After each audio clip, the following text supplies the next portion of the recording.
విద్యుత్ కమిషన్ను ఏర్పాటు చేస్తూ ప్రభుత్వం తీసుకొచ్చిన జీవోను కొట్టివేయాలని జస్టిస్ నరసింహారెడ్డి కమిషన్ను రద్దు చేయాలంటూ బీఆర్ఎస్ అధినేత కేసీఆర్ పిటిషన్పై తెలంగాణ హైకోర్టులో వాదనలు ముగిశాయి. తీర్పును కోర్టు రిజర్వ్ చేసింది. ఇవాళ లేదా సోమవారం తీర్పు వెలువరిస్తామని న్యాయమూర్తి ప్రకటించారు.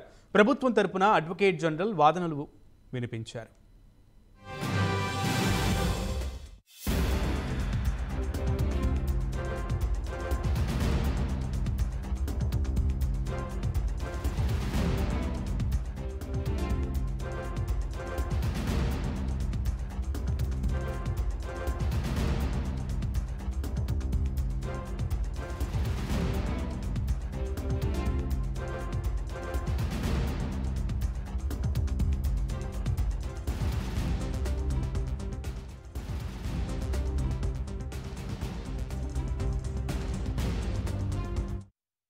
విద్యుత్ కమిషన్ ఏర్పాటు చేస్తూ ప్రభుత్వం తీసుకొచ్చిన జీవోను కొట్టివేయాలని జస్టిస్ నరసింహారెడ్డి కమిషన్ను రద్దు చేయాలంటూ బీఆర్ఎస్ అధినేత కేసీఆర్ పిటిషన్పై తెలంగాణ హైకోర్టులో వాదనలు ముగిశాయి.